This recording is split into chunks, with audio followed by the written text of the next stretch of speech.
Mesdames et messieurs, bonsoir. Merci de votre fidélité à la télévision nationale. Vous êtes les bienvenus dans cette édition spéciale fête d'indépendance de la Guinée. Nous sommes le 2 octobre 2020. Il y a 62 ans que la Guinée a accédé à son indépendance. À cette occasion, le président de la République a procédé ce matin au dépôt de la gerbe de fleurs à la place des martyrs pour rendre hommage aux illustres pères de l'indépendance. Professeur Alpha Condé était accompagné par les membres du gouvernement, les présidents des institutions républicaines et les représentants des pays amis. Reportage Mohamed Salih Diallo. À la place des martyrs, il y avait des présidents des institutions républicaines, des membres du gouvernement et des diplomates accrédités en Guinée. Tous sont venus à célébrer le 62e anniversaire de l'accession de la Guinée à la souveraineté nationale. Un moment de souvenir et de fierté pour le peuple de Guinée. Recouvrer sa liberté signifie toujours quelque chose d'extrêmement important. Mais la date d'aujourd'hui me fait souvenir un moment où nos dévanciers, qui n'étaient pas des universitaires, qui étaient des simples agents de PTT, des instituteurs, des moniteurs, des instituteurs adjoints, qui ont pu réveiller la conscience du peuple guinéen, qui ont pu battre le colon dans son propre cadre juridique pour nous donner l'indépendance sans tirer un coup de feu.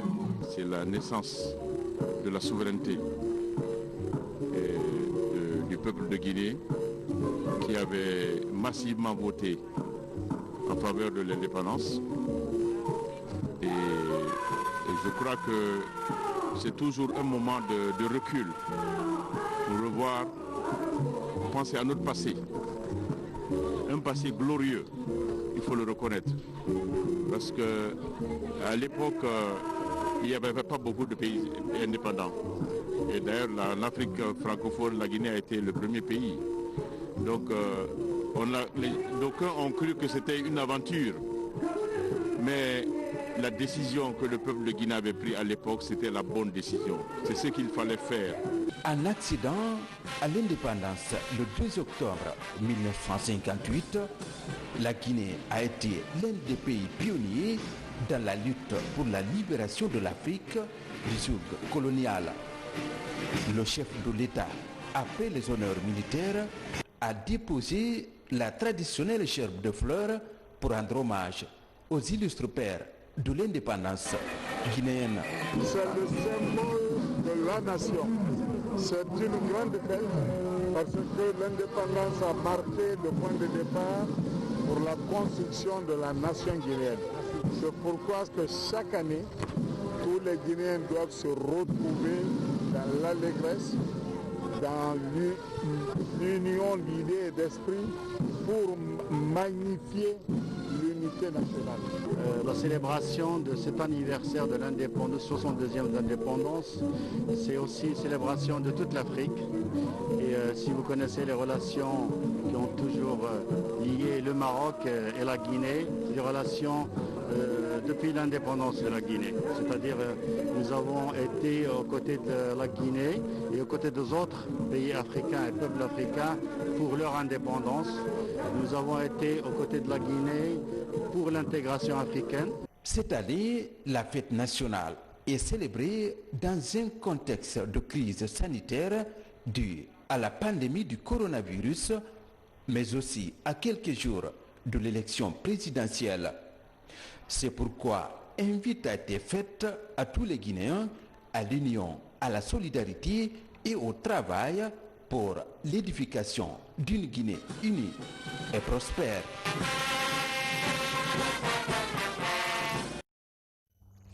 À la veille de cette date anniversaire, donc, le chef de l'État s'est adressé aux Guinéens. Dans cette adresse, le professeur Alpha Condé a mis l'accent sur la souveraineté de la nation que les Guinéens sont appelés à assumer, ce malgré le contexte de crise sanitaire et les péripéties du moment. Il a surtout insisté sur la nécessité de privilégier la cohésion sociale et l'unité nationale en cette période électorale.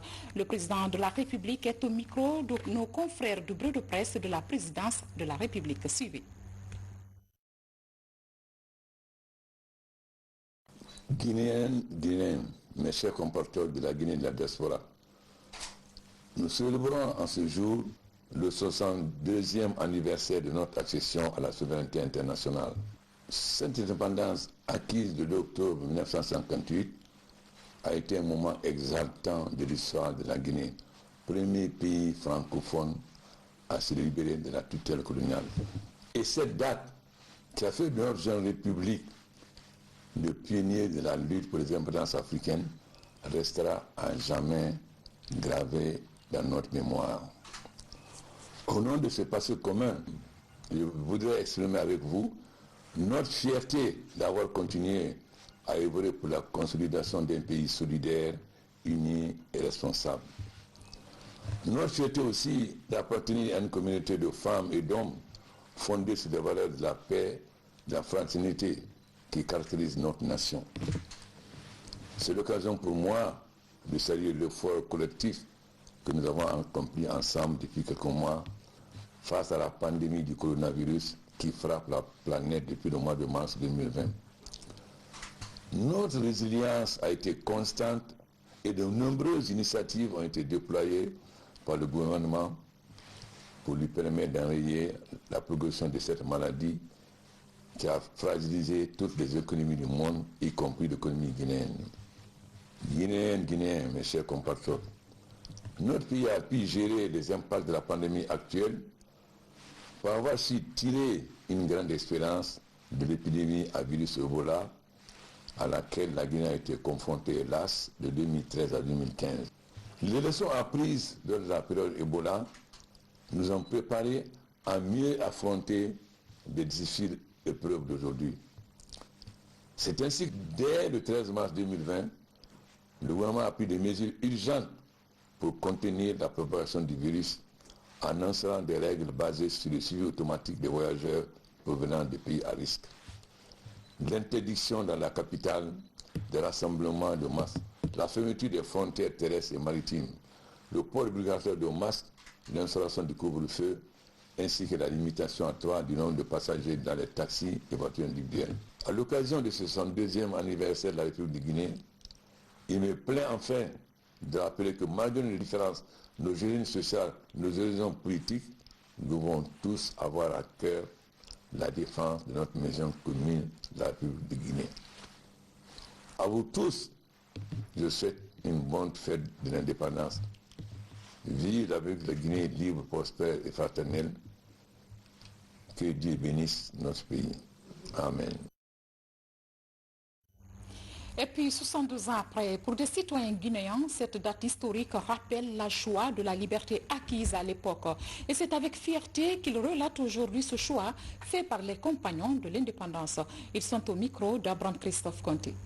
Mis à part déjà la fête d'indépendance, le 2 octobre représente déjà beaucoup pour l'Afrique tout entière, puisque grâce au nom déjà du 28 septembre enregistré en 1958 par le président Ahmed Sékou Touré, ce qui a poussé déjà tous les autres États africains à dire non au système colonialiste français. Je peux me dire que c'est une fierté déjà pour moi d'être guinéen et de vivre cette date. Nous devons montrer à la face du monde qu'est-ce que c'est que cette date du 2 octobre. Nous voyons le 14 juillet à Paris ou en France. Tout le monde, je dis bien tous les Français, montrent à la face du monde ce que c'est que ce 14 juillet. Vous les journalistes, nous vous demandons une aide, un apport. Sensibiliser nos populations, faites-nous comprendre ce que c'est que ce 2 octobre. C'est la date là qui nous a donné l'indépendance. Si vous voyez qu'on est libre, je dois faire tout et tout. Beaucoup de pays africains nous ont copiés.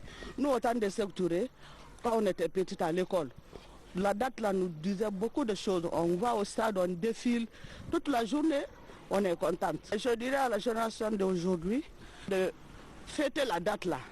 Il faut qu'on la fête pour que les enfants soient informés que c'est la date là qui nous a donné l'indépendance. Ça représente une fête nationale et on souhaite que ce pays avance encore. Moi personnellement, ça me donne la joie d'être vraiment libre dans la tête. Je suis vraiment content de nos martyrs aussi qui ont contribué à cette indépendance. Vraiment, je les remercie beaucoup. On espère que la Guinée évolue encore plus, monsieur. On est très content, Dieu nous a montré cette fête-là aussi, cette fois-ci. Ce qu'on peut dire, c'est de le fêter bien. L'entente avec tout Guinéen, c'est ça qu'on souhaite. Le 2 octobre représente la fête de l'indépendance. Et pour nous, je salue de passage le président de la Première République, le feu camarade Sékou Ahmed Touré, et avec tout son gouvernement qui se sont battus corps et âme pour vraiment que la date du 2 octobre voit le jour. Que ce soit des Guinéens de la Guinée ou d'ailleurs, c'est une date de joie pour nous. Et je dirais à tout un Guinéen que cette date reste faite une mémoire dans notre tête. Toujours dans ce passé historique, en préférant la liberté dans la pauvreté qu'à la richesse dans l'esclavage, la Guinée prenait ainsi son destin en main. Une souveraineté assumée avec fierté.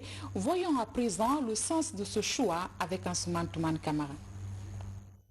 C'est après la loi cadre, dite loi des fers de juin 1956, que les colonies françaises d'Afrique se voient dotées d'une autonomie interne. Cette nouvelle donne autorise l'instauration des exécutifs locaux responsables devant les assemblées législatives. Progressivement, l'Afrique soumise mais revendicatrice de sa souveraineté sans un assouplissement du système colonial, signe d'un changement de stratégie de domination. Enfin, pour cette raison, déclara le général de Gaulle, ayant tiré du drame la leçon qu'il comporte, la France nouvelle a décidé, pour ce qui la concerne et pour ce qui concerne tous ceux qui dépendent d'elle, de choisir noblement, largement des chemins nouveaux, en même temps que pratiques, vers le destin. Du 20 au 27 août 1958, le général de Gaulle est en tournée dans les colonies de l'Afrique du Centre et de l'Ouest. Le chef de l'exécutif est passé proposer un référendum sur la communauté. En septembre 1958, la constitution de la Ve République intègre l'empire colonial dans une communauté. Toutes les colonies françaises acceptent par référendum, à l'exception de la Guinée, qui refuse massivement cette nouvelle entité. Mais pourquoi ce choix singulier de la Guinée? Pourquoi ne pas dire une bonne fois non, en expliquant le non, non pas comme une fin de coopération avec la France, mais d'abord comme une forme de confiance en soi-même, comme la prise de la responsabilité d'un peuple qui veut aller directement vers son destin et qui ne s'interdit pas une coopération fraternelle avec les autres peuples. C'est ce que la Guinée a dit. Le 28 septembre, nous avons dit non à la communauté, oui à l'indépendance, oui à une coopération avec la France sur la base de l'amitié et de l'égalité. Un choix judicieux puisque 2 ans après l'indépendance de la Guinée, toutes les autres colonies de l'Afrique centrale et de l'Ouest optent pour leur souveraineté. Cette indépendance singulière de la Guinée a été une promesse faite par le général de Gaulle le 25 août 1958 à Conakry. Une promesse tenue, même si des obstacles ont été savamment dressés par la suite devant le jeune pays indépendant. Et que rarement je réponds à de pareilles questions, je dirais que j'ai une grande considération pour le général de Gaulle et même l'indépendance de la Guinée. Nous pourrons dire que nous la devons au général de Gaulle. Il n'aurait pas posé de manière très nette le choix entre le statut de la communauté et le statut de l'indépendance. Certes, la Guinée, dans le temps, aurait obtenu son indépendance, parce qu'elle luttait pour cela. Mais peut-être, le 28 septembre 1958, elle n'eût pas été indépendante si le général de Gaulle n'avait pas posé assez clairement, en prenant toutes ses responsabilités face à l'opinion mondiale et à l'opinion française, en prenant toutes ses responsabilités, en disant qu'elle respecterait l'indépendance du pays qui aura choisi, le 28 septembre 1958, le sens de sa propre souveraineté. Et je vais vous demander d'applaudir avec moi en criant « Vive le président Ahmed Sékou Touré !» Vive la Guinée! Vive la Guinée! Vive la France! Vive la France! Vive l'amitié et la coopération entre la Guinée et la France. Une part de la vérité historique sur le long et tumultueux parcours de la Guinée et de la France. Ces rapports prennent aujourd'hui une nouvelle couleur d'une coopération franche et bénéfique pour les deux pays. En cette date du 2 octobre 58, debout comme un seul homme, la population guinéenne et au premier rang la jeunesse s'est fortement mobilisée derrière son leader Ahmed Sékou Touré en faveur de la liberté et du respect de la dignité de l'homme noir. Mohamed Lamine Camara. À cette époque, le Parti démocratique de Guinée, PDG-RDA, était majoritaire à 90% sur le territoire guinéen. Au-delà de cet acquis, il fallait passer les consignes de vote. Alors, c'est à l'issue de la réunion du 14 septembre 1958 que des mouvements de mobilisation ont été engagés. Ils étaient nombreux des jeunes qui évoluaient dans l'anonymat. Leur rôle était de mobiliser les militants à resserrer les rangs du PDG-RDA pour la victoire du peuple de Guinée pendant le vote du 28 septembre. Nous pourrons vous citer des gens comme Bonnet. Bonnet était un artiste, dessinateur qui avait la particularité d'être infirme d'un bras, mais qui dessinait bien, qui savait représenter les activités du parti et qui savait aussi composer les chansons et les slogans. Vous aviez quelqu'un comme Mbadi, dit Kenkeyame. C'était un homme jeune qui avait la particularité de parcourir en une seule nuit toute la ville de Conakry à vélo et qui usait soit de la discrétion, soit de la proclamation. Quand il fallait être discret, Mbadi réunissait dans les concessions les jeunes gens et les jeunes filles qu'il fallait réunir, leur passait les mots d'ordre et continuait, reprenait son vélo et continuait son chemin. Le ralliement des partis comme le BAG de Barry Yawandou et le PS de Barry 3 au PDG-RDA pour le choix de l'indépendance nationale a permis de déjouer toute tentative de saboter le vote du 28 septembre. Quand il s'est agi de voter pour ou contre l'indépendance de la Guinée, ces deux leaders, Barry Yawandou au titre du BAG, Bloc africain de Guinée, et Barry 3, leader de la DSG, Démocratie socialiste de Guinée, qui avait déjà fondu leur parti dans le PRA, et dans l'Union du peuple de Guinée, PRA. Eh bien, ces deux personnalités ont fait le choix que l'on n'entendait pas d'eux, à savoir le choix pour l'indépendance nationale. L'indépendance acquise, la victoire sera dédiée à tous les compagnons de la longue lutte de la Guinée. L'apport des jeunes mobilisateurs comme Momo Kouluragnen sera magnifié. À partir du 2 octobre 1958, la Guinée accède donc à son indépendance et signe son divorce avec sa colonie de tutelle, entraînant ainsi une rupture des liens administratifs et financiers avec la France. La France qui retire avec effet immédiat ses cadres et ses crédits. Après ce départ brusque des colons, la jeune République se bat pour se construire, comme le témoigne ce reportage de Alia Camara. Au lendemain de la proclamation de l'indépendance, une autre aventure commençait pour la Guinée. Le pays devait faire face aux toutes premières sanctions en se voyant rapidement privé de fonds. La France avait promis de tirer toutes les conséquences du choix de Conakry et ses premières représailles annonçaient la rupture de la coopération. Nous avons débuté l'indépendance avec 0 franc en banque. 0 franc. Les Français ont choisi, comme chacun avait, on avait donné la chose pour aller dévaliser la banque de Guinée. Parce qu'ils savaient que ce jour-là, la consigne était donnée que chacun restait chez soi. Ils ont fait ça en cachette. Ils ont envoyé le bateau, un bateau ici.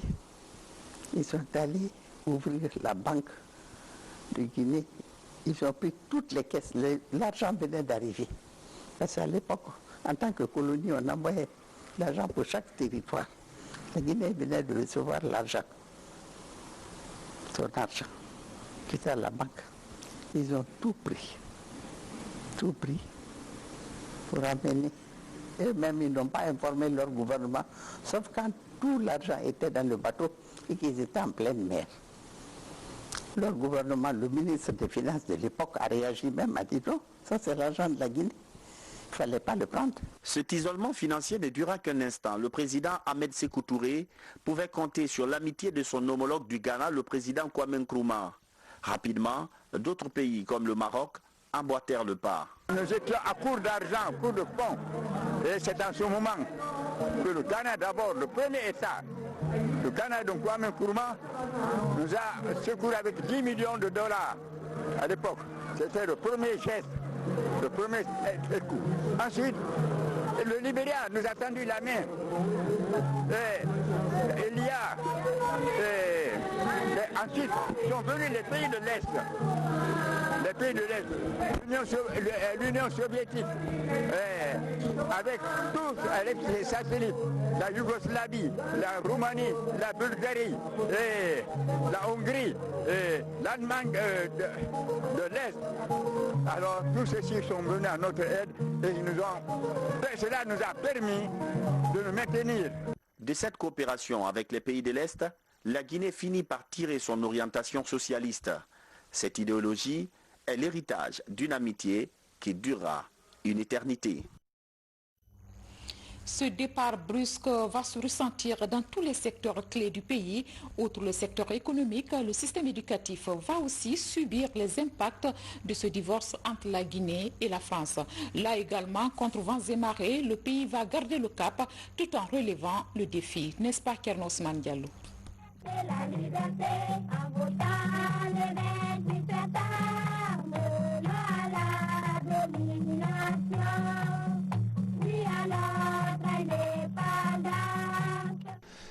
L'indépendance proclamée le 2 octobre 1958, la Guinée doit aussitôt faire face à son développement.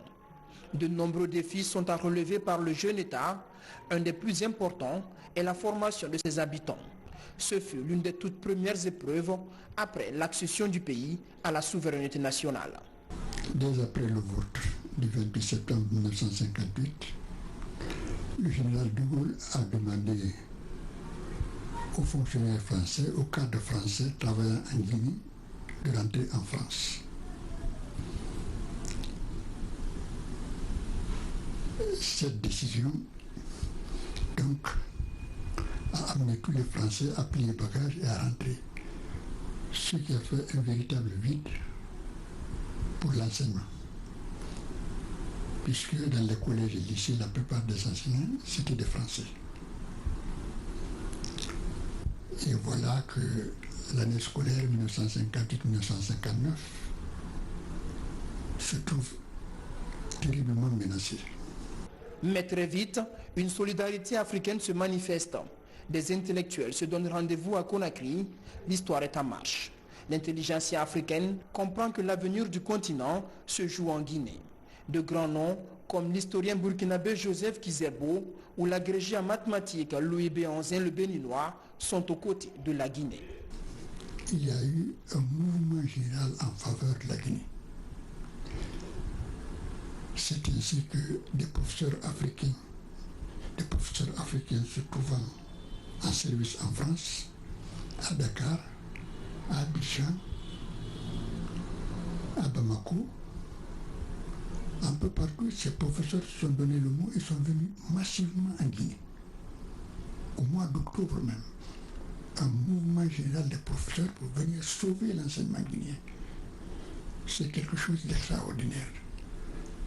Et ces enseignants, arrivés en Guinée, se sont mis à la tâche. Et qu'est-ce qu'ils ont fait? Une réforme de l'enseignement. Une réforme de l'enseignement qui aboutira à la décolonisation des programmes scolaires et à l'africanisation de l'enseignement. Le 28 février 1958, on enseignait en Guinée et en Afrique occidentale que la littérature française la réforme bannit la littérature française et la remplace par la littérature africaine. Bref, c'est un bouleversement total des programmes qui est effectué par les enseignants, mais dans la plus grande cohérence. Tout va dans le sens de l'Afrique.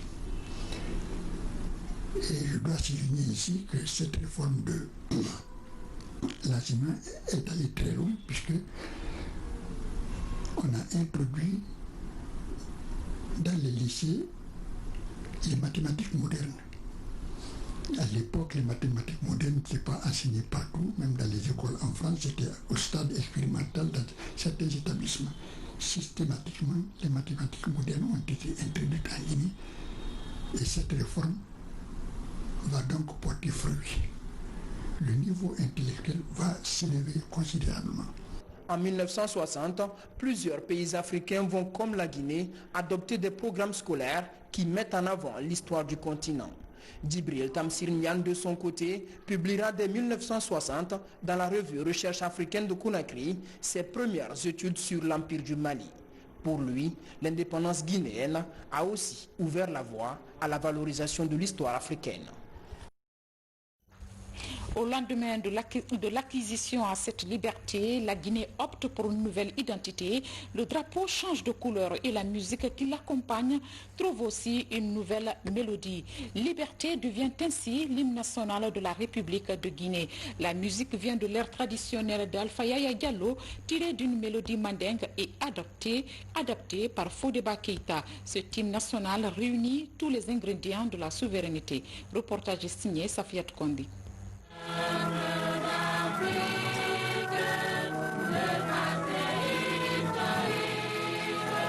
Liberté est l'hymne national de la République de Guinée depuis l'indépendance en 1958.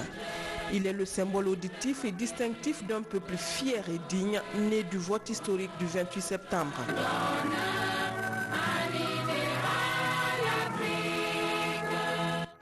Ce hymne incarne à tout point de vue la Guinée. Cela de sa vision de l'Afrique et son histoire en passant par sa sociologie. La mélodie de Liberté vient de l'air d'une chanson populaire composée à l'honneur du généreux roi de l'Abbé, Alpha Yaya Diallo. Tout le monde savait chanter Alpha Yaya. La base de cette musique de l'hymne national est venue de l'hymne national, de dédicace de Alpha Yaya. Mansal Bemankan. Bemankan. Alpha Yaya Mansal Bemanka Tonon Lignaïbo. Je crois qu'on a voulu rendre hommage à un leader, à un chef, en l'occurrence Alpha Yaya Diallo, qui n'est pas connu pour avoir fait une opposition militaire aux Français, qui a combattu, n'est-ce pas, la colonisation avec les moyens dont il disposait, n'est-ce pas, par la diplomatie. Il a signé un accord avec le colon blanc, n'est-ce pas? Malheureusement que celui-ci n'a pas respecté pour lui, mais heureusement pour nous, n'est-ce pas? Ce qui a fait que le colon a condamné Alpha Yaya Diallo, n'est-ce pas, à être fusillé. Cette composition d'un griot mandingue sera adaptée par Djeli Mamoudou Kandé et Fodeba Keïta, à qui l'on attribue d'ailleurs le texte des paroles de l'hymne. Pour la symphonie et autres mises en forme, les talents d'un professeur français de musique à Conakry seront sollicités. Dans notre hymne national, il n'y a pas une seule fois le mot Guinée. Peuple d'Afrique, le passé historique de nos frères et sœurs, morts au champ d'honneur, en libérant l'Afrique. Liberté, c'est la voix d'un peuple qui appelle tous ses frères à se retrouver. Liberté, c'est la voix d'un peuple qui appelle tous ses frères à se retrouver. Bâtissons l'unité africaine dans l'indépendance recouvrée. Ce n'est pas l'indépendance retrouvée, l'indépendance recouvrée. Je pense que pendant la célébration de notre fête nationale, les mots qui ont été choisis pour notre hymne national destine la Guinée à être panafricaine. Pour la première fois de l'histoire, la version finale de l'hymne national Liberté sera diffusée ici au cinéma Rialto. Une grande place publique d'alors, aujourd'hui qui n'existe plus que dans les mémoires des anciens.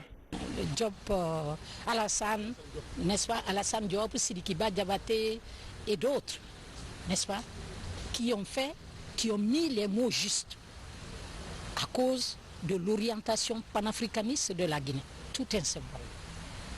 D'une durée d'1 minute 5 secondes, l'hymne national est aujourd'hui chanté dans les écoles pour le salut aux couleurs de la nation, joué dans les garnisons militaires et à l'honneur du président de la République pour ses adresses solennelles à la nation et ses voyages officiels comme nos équipes nationales. Liberté, notre hymne national, consacre aussi le début et la fin des programmes de chaînes publiques, de radio et de télévision. Après un demi-siècle de cette date historique, les témoins oculaires se souviennent de cette époque glorieuse. Fierté et gaieté se lisent encore sur leurs visages. Ils sont au micro d'Abdul Karim Kamara. Elle se rappelle encore comme si c'était hier. Djelikani Kondé a composé avec son époux, le griot Djeli Mamoudou Kandé, la chanson du nom en 1958. Ce morceau fétiche était entonné partout en Guinée comme l'hymne au vote. La soixantaine révolue trouve encore dans ses souvenirs la note de son mari galvaniser le peuple de Guinée.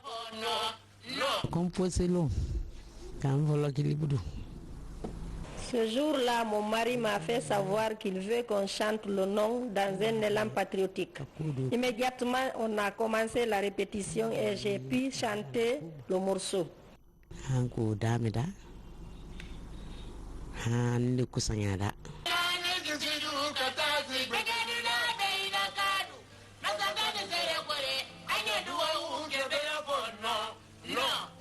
Tout est parti d'un tête-à-tête entre le président Sékou Touré et Djeli Mamoudou Kandé.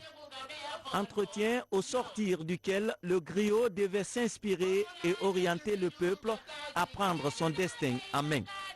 C'est tout d'abord, Djeli Mamoudou, est-ce que vous êtes intelligent? Il n'y a pas un morceau pour nous accompagner pour faire la campagne. Alors, il a composé le 21 septembre 1958. Bon, il est parti, il a monté ça à Sékou Touré.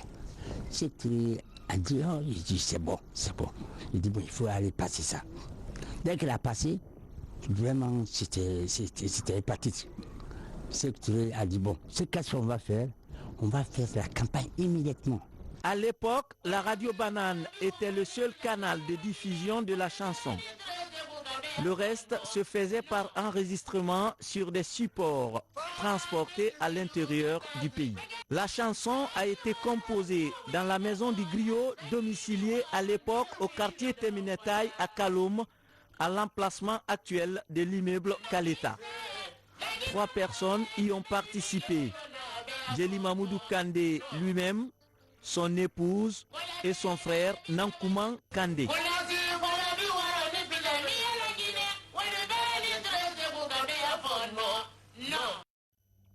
Une belle mélodie. À présent, retour sur certains sites historiques qui ont servi de cadre de retrouvailles et d'échanges en cette période. Ces acteurs gardent encore l'image de moments inoubliables. Isidore Gonanamou est allé à leur rencontre. Suivez. Nous sommes ici au pied de la tribune Ouenzen Koulibaly, une tribune qui a défié le temps, une tribune où se sont déroulés les grands moments de l'histoire de la Guinée. Alors, pour mieux comprendre l'histoire de cette tribune, nous allons aller à la recherche d'une dame qui maîtrise parfaitement les enjeux de cette tribune. Presque méconnaissable, la tribune Ouenzen Koulibaly, qui a connu quelques pans de notre histoire, a été construite quand Adja Assata Banan Youla, aujourd'hui âgée de plus de 70 ans, avait moins de 25 ans. Pour elle, cette tribune est pour beaucoup dans le combat politique du feu président Ahmed Sékou Touré. C'est dans cette concession que les populations de Conakry, depuis Kissoso jusqu'à Kassa, faisaient les réunions du parti. Et pour matérialiser les actions du camarade Sékou Touré, cette tribune a été construite. Aujourd'hui, Adja Assata Banan Youla et son ami d'enfance chantent encore à cœur joie une des célèbres chansons de cette tribune comme à l'époque des faits. Alors bravo yenaka. Saboter yenaka. Mengenega. Touré tanaka. Mengengon tanaka de kone la Guinée ta ko tanana. Wominio womurumato. Wominide womurumato. Koni bo envie waleri ntanambe. À Boulbinin, les sages continuent de léguer à la jeune génération les bienfaits et le mystère de la place Wenzen Coulibaly. Cette tribune a été construite par le président Feu Ahmed Sékou Touré et baptisée du nom de son frère et ami Wenzen Coulibaly du Bénin. Un des grands leaders africains avec qui le président Sékou Touré a mené le combat pour l'indépendance de l'Afrique. Afrique de l'Ouest, Après la tribune Wenzen Coulibaly, l'autre place historique qui a marqué les esprits et a servi de cadre pour la mobilisation des populations en faveur du Parti démocratique de Guinée, PDG-RDA, c'est bien ici à Sandrevalia, plus précisément sur la 4e avenue. Le chef de quartier et son adjoint maîtrisent parfaitement les lieux. Sandrevalia avait bâti sa réputation à travers une place. Et cette place s'appelait Fanaya, littéralement chez Fana. Tout Sandrevalia se réunissait ici pour les assemblées générales. Parce que ici, il y avait 4 secteurs. Donc là où nous sommes comme ça, l'enceinte Fanaya, c'était Mafoulé Keta. Donc les citoyens, les militants de Mafoulé Keta se réunissaient ici. Adama Kandé, c'est de l'autre côté, à côté de Nyassidine. Badra Bangola, à côté du musée. Et Kouna de Kondé, là actuellement, là il y a la grande mosquée.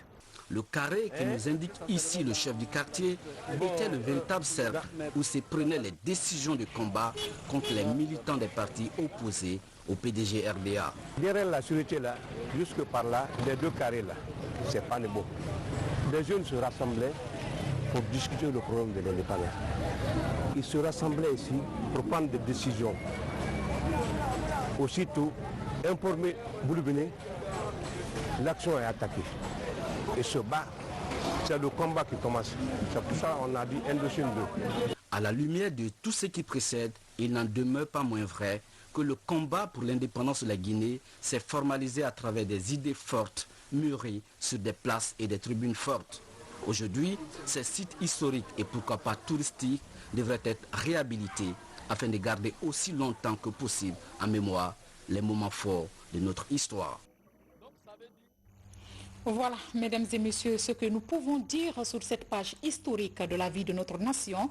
62 ans de souveraineté assumée, la Guinée est fière. Bonne fête à tous les Guinéens d'ici et d'ailleurs également. Grand merci à vous pour votre aimable attention. Que Dieu protège la Guinée.